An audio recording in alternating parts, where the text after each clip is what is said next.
তৃণমূলের উপপ্রধানের বাড়িতে বোমাবাজির অভিযোগ। শান্তিনিকেতনের কঙ্কালীতলা পঞ্চায়েতের উপপ্রধান মামুন শেখের লাইক বাজারের বাড়িতে বোমাবাজির ঘটনাকে সম্পূর্ণভাবে সাজানো বিষয় বলে চাঞ্চল্যকর মন্তব্য করলেন বীরভূম জেলা পরিষদের সভাধিপতি কাজল শেখ।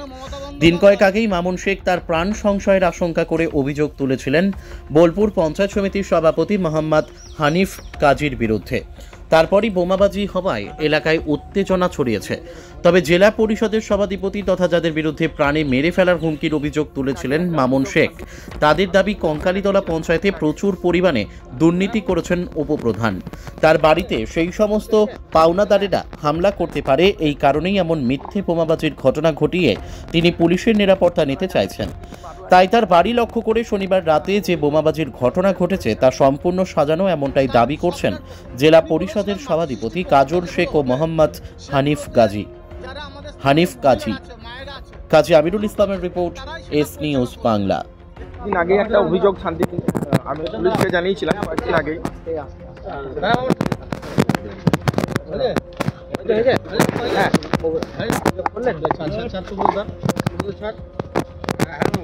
আপনারা জানেন যে আমি 12/11/2024 তারিখে একটা অভিযোগ পুলিশকে করেছিলাম। সেখানে আমার যা বক্তব্য লিখিত আকারে জমা দিয়েছিলাম এবং তার প্রতিলিপি জেলা শাসক, পুলিশ সুপার, এসডিপিও সমস্ত আধিকারিক যাদেরকে পাঠানো তাদেরকে আমি পাঠিয়েছিলাম। সেখানে আমি যে পঞ্চায়েত ঢুকতে আমাকে বাধা দেওয়া হচ্ছিল দীর্ঘদিন ধরে এবং আমাকে প্রাণনাশের হুমকি, খুন করে দেওয়া হতে পারে, সে আশঙ্কা প্রকাশ করেছিলাম। এবং তারপর আমি লাইক বাজারে দলীয় তৃণমূল কংগ্রেস কার্যালয়ে আপনাদের মাধ্যমে সবিস্তারে সে ঘটনা তুলে ধরেছিলাম। এবং গতকাল দেখলাম আমি হঠাৎ রাত্রিবেলায়, আমি তখন বোলপুর তৃণমূল কংগ্রেস কার্যালয়ে ছিলাম, বিকালে তারপর স্টেডিয়াম মাঠে নেতাজি কাপের খেলা সেখানে এসেছিলাম। তারপর আমি সেখানে দেখলাম যে আমার মা আমাকে কাঁদতে কাঁদতে ফোন করলো হঠাৎ রাত্রি, তখন 8:21 বাজে, যে বাড়িতে মনে হচ্ছে বোমা ফাটলো আশেপাশে কোথাও। সঙ্গে সঙ্গে আমি পুলিশকে জানাই। তারপর আমি সেখান থেকে কয়েকজনকে নিয়ে মৃত অবস্থায় আমার বাড়ির উদ্দেশ্যে যাই এবং গিয়ে দেখি ততক্ষণে পুলিশ গাড়ি সেখানে ছিল, পুলিশরাও ছিলেন। তারপর পুলিশকে সঙ্গে নিয়ে বাড়ির কাছাকাছি যাই। সেখানে গিয়ে দেখি যে আমার বাড়ির একদম দরজাতে এবং গেটে সেখানে বোমা ফাটা অবস্থায় যে সমস্ত দড়ি যেগুলো পড়ে থাকে ছিল। এবং তারপর পুলিশ খুঁজতে খুঁজতে দেখলো যে পাশেই গেটের কাছেই আবার একটা তাজা বোমা, যেটা হয়তো ছোড়া হয়েছিল, ফাটেনি, সেই বোমাটাও ছিল। সেটা পুলিশ উদ্ধার করেছে এবং আমি এখন যথেষ্ট প্রাণ সংশয় আছি। তাই আমি আমার যা বক্তব্য, কালকের ঘটনা সিসি ক্যামেরার ফুটেজ সেখানে পুলিশ আধিকারিকরা গিয়ে দেখেছেন এবং সেখানে পুলিশ সিসি ক্যামেরাতেই দেখা গেছে বোমের যে বিস্ফোরণ হচ্ছে, সেটাও আপনাদেরকে দেওয়া হয়েছে সংবাদ মাধ্যমকে এবং পুলিশকেও দেওয়া হয়েছে। ওই জেলা পরিষদের সভাধিপতি কাজল শেখ অভিযোগ করছেন আপনার বাড়িতে যে বোমাবাজি হয়েছে পুরো সাজানো, পরিকল্পিত, মিথ্যা, আপনার বিরুদ্ধে দুর্নীতির অভিযোগ আছে, তাই আপনি সেখান থেকে অভিযোগ করছেন। এটা বোকামি ছাড়া তো আর কিছু নয়। যেখানে দেখুন আমি কিন্তু অভিযোগ করিনি, কারণ ঘটনা ঘটেছে, সিসি ক্যামেরায় ধরা পড়েছে, পুলিশ তদন্ত করছে।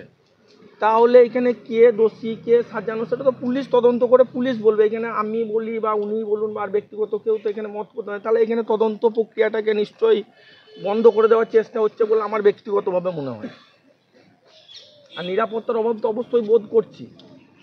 আমি বিস্তারিতভাবে পুলিশকে জানিয়েছি এবং যাতে আমার নিরাপত্তার ব্যবস্থা করা হয়, যাতে আমার প্রাণ সংশয় না থাকে। আমি গিয়ে যাতে মাননীয় মুখ্যমন্ত্রী মমতা বন্দ্যোপাধ্যায়ের উন্নয়নের কাজ 2013 সাল থেকে 24 সাল পর্যন্ত কঙ্কালীতলার বুকে করে আসছি, সেই কাজ আমি আগামী দিনে যাতে করতে পারি। আপনি দলের একজন উপপ্রধান, দলের কোনো শীর্ষ নেতাকে জানিয়েছেন? আমি দলের উপপ্রধান এবং আপনারা সকলেই হয়তো জানেন যে 2019 সালে লোকসভা নির্বাচনের পর থেকে আমি কঙ্কালী অঞ্চলে তৃণমূল কংগ্রেসের অঞ্চল সভাপতি হিসাবে সেই পদে আছি। কিন্তু অনেকে কেউ বলছেন যে আমি নাকি আমাকে ওই পদ থেকে সরানো হয়েছে, কিন্তু আমাকে তো দল এখনো কিছু জানায়নি, দলীয়ভাবে আমার কাছে এরকম কোনো নির্দেশ আসেনি। এবং এই যে বোমাবাজির ঘটনা করলো, এটা দলের শীর্ষ নেতৃত্বকে আমি প্রশাসনকে জানালাম আজকে। এরপরে আমি কিছুক্ষণ পরে গিয়ে আমি দলের শীর্ষ নেতৃত্বকে অবশ্যই জানাবো। দলের তরফ থেকে কোনো ভরসা পাচ্ছ বা কেউ এখনো পর্যন্ত যোগাযোগ করেছে দলের তরফ থেকে? হ্যাঁ, দলের তরফ থেকে দলীয় নেতৃত্ব অনেকেই খোঁজ খবর নিচ্ছেন, অনেক কর্মীরাও খোঁজ নিচ্ছেন, এলাকার অনেক মানুষ তারা এসে খোঁজ খবর নিচ্ছেন। আর পুরো বিস্তারিত ঘটনা আমি গিয়ে দলীয় নেতৃত্বকে আজকেই অবশ্যই জানাবো।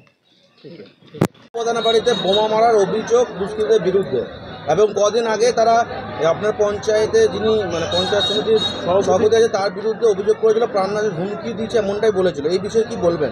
দেখুন, আমার কাছে যেটু খবর আছে, কঙ্কালতলা গ্রাম পঞ্চায়েতের স্থানীয় বাসিন্দা যারা আছে, এখানে 115টা ছোটো ছোটো রুম তৈরি করা হয়েছে কঙ্কালতলা পঞ্চায়েত উন্নয়নের স্বার্থে।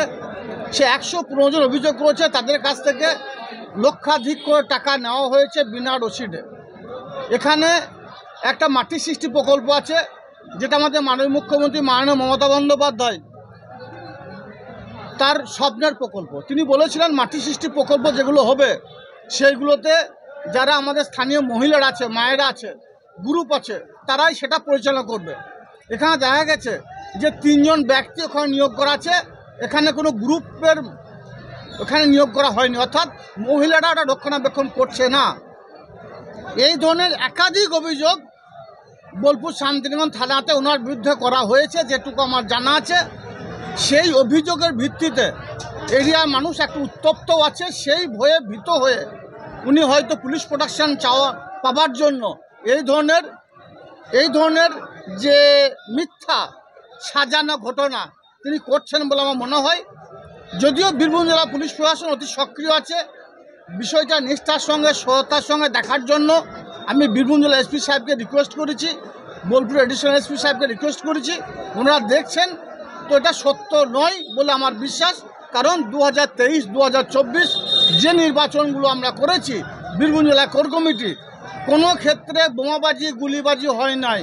অর্থাৎ বীরভূম জেলায় না কোনো বোম ছিল, না কোনো গুলি ছিল।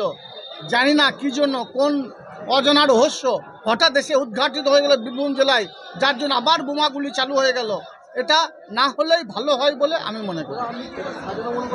অবশ্যই এটা সাজানো ঘটনা। 2 দিন পরে পুলিশ তদন্ত করছে, আসল সত্য অবশ্যই উদ্ঘাটিত হবে। উনি ভয়ে ভীত হয়ে এই ধরনের কাজ করছেন বলে মনে করি।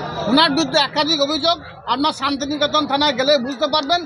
লোকাল মানুষ তাদের কাছে বিভিন্ন ধরনের প্ররোচনা দিয়ে তাদের কাছ থেকে টাকা পয়সা আত্মসাৎ করেছিলেন, যার জন্যে তার বিরুদ্ধে একাধিক অভিযোগ শান্তিনিকেতন থানায় করা হয়েছে।